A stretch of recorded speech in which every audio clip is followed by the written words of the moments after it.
रामजीलाल सुमन ने राणा सांगा को लेकर विवादित बयान दिया था, जिसके बाद 26 मार्च को उनके घर पर करणी सेना ने हमला किया था। 14 अप्रैल को रामजीलाल सुमन ने फिर से बड़ा बयान दिया था और करणी सेना को चेतावनी देते हुए कहा था कि दो दो हाथ करने के लिए हम तैयार हैं।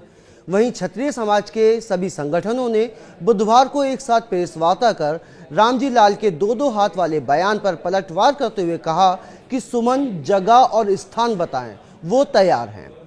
अखिलेश यादव शनिवार को आगरा पहुंच रहे हैं। अखिलेश यादव सुमन के घर पर परिवार के लोगों से मुलाकात करेंगे और आगे की रूपरेखा तैयार की जाएगी। ऐसे में हंगामा होने के पूरे आसार हैं, जिसको लेकर आगरा पुलिस भी अलर्ट पर है। सुमन के घर और कॉलोनी में मेटल डिटेक्टर मशीन लगाने के साथ ही सैकड़ों पुलिसकर्मियों की ड्यूटी भी लगाई गई है। जो कोई भी कॉलोनी में प्रवेश करेगा उसको बिना लिखत पढ़त के और चेकिंग के अंदर एंट्री नहीं दी जा रही है। साथ ही कई थाने की फोर्स के साथ पीएसी एसओजी के साथ ड्रोन से भी निगरानी रखी जा रही है। समाजवादी पार्टी के राष्ट्रीय अध्यक्ष अखिलेश यादव कल आगरा आएंगे।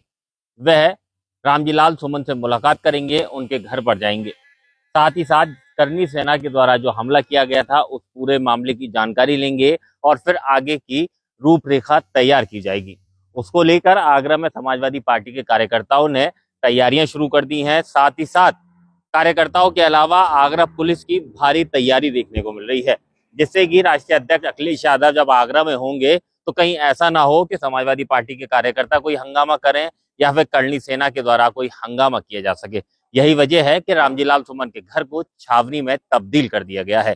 सबसे पहली तस्वीर आपको दिखाते हैं। ये घर की जो कॉलोनी है उसका एंट्रेंस है। यहाँ पर मेटल डिटेक्टर के साथ ही बैरिकेडिंग कर दिया गया है। जो भी व्यक्ति यहाँ पर प्रवेश करेगा पूरी चेकिंग की जाएगी। पुलिस फोर्स तैनात किया गया है।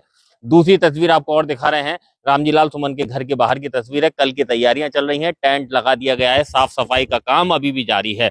कुर्सियां टेबल सब यहाँ पर लगाई जाएंगी। अखिलेश यादव कल सुबह लगभग 11:30 बजे तक यहाँ पर पहुंचेंगे और उसके बाद वह रामजीलाल सुमन के घर के अंदर जाएंगे, परिवार के लोगों से मुलाकात करेंगे और उसके बाद जो आगे की रूपरेखा है, जो समाजवादी पार्टी के कार्यकर्ता हैं वो उनके साथ मौजूद रहेंगे। उसके बाद आगे की जो रूपरेखा है उसकी तैयारी की जाएगी। तो रामजीलाल सुमन के घर का जो एंट्रेंस है, मेन गेट है, वहां पर भी चेकिंग की पूरी व्यवस्था की गई है। वहां पर भी मशीनें लगाई गई हैं और यहाँ पर पुलिस की तैनाती की जाएगी। एक तस्वीर आपको और दिखा रहे हैं, ये रामजीलाल सुमन के घर के बाहर की तस्वीर है। भारी मात्रा में पुलिस फोर्स यहाँ पर तैनात है। हालांकि इसके दो एंट्रेंस हैं, जहां से भी कोई भी व्यक्ति अंदर एंट्री करेगा बिना चेकिंग के और बिना लिखा पढ़त के उसको एंट्री नहीं दी जाएगी।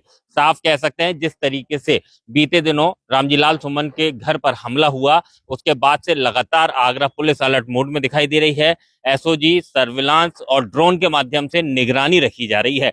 यही वजह है कि लगातार यहाँ पर पुलिस की ड्यूटी लगा दी गई है, फोर्स बढ़ा दिया गया है।